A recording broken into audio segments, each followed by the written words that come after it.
আসসালামু আলাইকুম ওয়া রাহমাতুল্লাহ।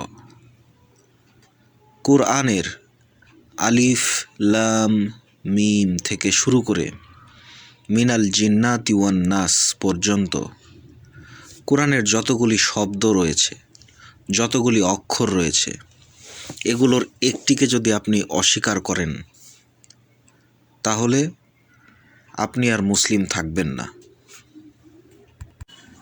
এটাই ইসলাম। হয়তো আপনি কোরআনের সব কিছু মানতে সক্ষম নয়। আপনি যদি মনে করে থাকেন বর্তমান সময়ের সাথে কোরআনের অনেক তথ্য মিল নেই, সরি টু সে, আপনার ঈমান নেই। মুসলিম জাতির বিশ্বাস কোরআন সর্বযুগের জন্য পারফেক্ট।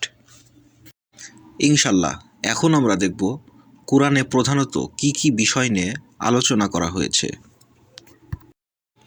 1 নাম্বার, আল্লাহর একত্ব, তাওহীদ ও গুণাবলী। কোরআনে সর্বপ্রথম ও প্রধানভাবে আল্লাহর একত্ব, তার অসীম ক্ষমতা, করুণা, ন্যায়পরায়ণতা ও অন্যান্য গুণাবলী সম্পর্কে বিস্তারিত ব্যাখ্যা করা হয়েছে। দ্বিতীয়ত, নবী ও নবুয়ত বিষয়ে আলোচনা করা হয়েছে। মানবজাতিকে সঠিক পথ দেখানোর জন্য প্রেরিত নবী আদম আলাইসাল্লাম, নূহ আলাইহি ওয়াসাল্লাম, ইব্রাহিম আলাইহি ওয়াসাল্লাম, মুসা আলাইহি ওয়াসাল্লাম, ঈসা আলাইহি ওয়াসাল্লাম ও সর্বশেষ নবী মুহাম্মদ সাল্লাল্লাহু আলাইহি ওয়াসাল্লাম সহ অন্যান্য নবীদের জীবনী, শিক্ষা ও উপদেশ তুলে ধরা হয়েছে। নবীদের মাধ্যমে মানব ইতিহাসে ঘটে যাওয়া শিক্ষা ও পরিত্রাণের গল্পও তুলে ধরা হয়েছে। 3 নাম্বার, আখিরাত ও বিচার বিভাগ। মৃত্যুর পরের জীবন, কিয়ামত, পুনরুত্থান, বিচার ও সবশেষে পরকালের পরিণতি সম্পর্কে বিশদ বর্ণনা করা হয়েছে। জান্নাত ও জাহান্নাম, এই দুটির বর্ণনা দিয়ে মানুষের কর্মের প্রতিদান সম্পর্কে শিক্ষা প্রদান করা হয়েছে।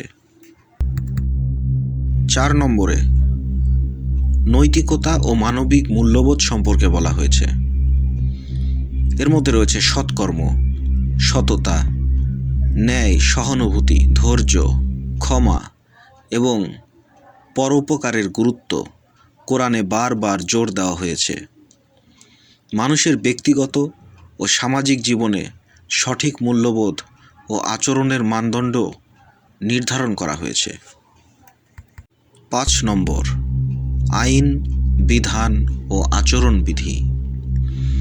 ব্যক্তিগত ইবাদত যেমন নামাজ, রোজা, জাকাত এবং হজের বিধান থেকে শুরু করে সামাজিক ও পারিবারিক আইন যেমন বিবাহ, উত্তরাধিকার, ব্যবসায়িক নীতি, অপরাধ ও শাস্তির বিধান পর্যন্ত বিস্তৃত নিয়মাবলী কোরআনে প্রদান করা হয়েছে। 6 নম্বর, জীবনের উদ্দেশ্য ও মানবিক দিশা নির্দেশ দেওয়া হয়েছে কোরআনে।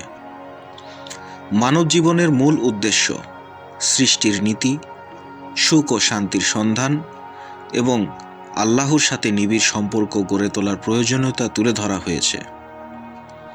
কোরআন মানুষের চিন্তা, আত্ম উন্নয়ন ও নৈতিক উত্তরণের বার্তাও বহন করে। 7 নম্বর, প্রকৃতি ও সৃষ্টির চিহ্ন সম্পর্কে বলা হয়েছে।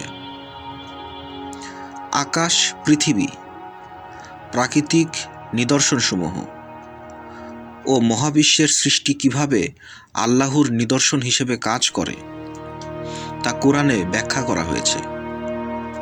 এর মাধ্যমে মানুষকে আল্লাহর ক্ষমতা ও সৃষ্টির রহস্য উপলব্ধি করতে উদ্বুদ্ধ করা হয়েছে। এ বিষয়গুলো ছাড়াও কোরআনে বিভিন্ন সামাজিক, রাজনৈতিক ও ব্যক্তিগত জীবনের দিক নির্দেশনা প্রদান করে, যাতে মানবজাতি শান্তি, ন্যায় ও সহাবস্থানে বাঁচতে পারে। সবশেষে বলতে চাই, আল্লাহ আমাদেরকে সৃষ্টি করেছে। প্রত্যেকটা সৃষ্টির একটা ম্যানুয়াল গাইড থাকে। কোরআন হলো মানুষ এবং জিনের জন্য ম্যানুয়াল গাইড। হয়তো সব কিছু এখান থেকে আপনি মানতে পারবেন না, কিন্তু এই ম্যানুয়াল গাইডের একটা জিনিস যদি আপনি অস্বীকার করেন তাহলে আপনি আর মুসলিম থাকবেন না।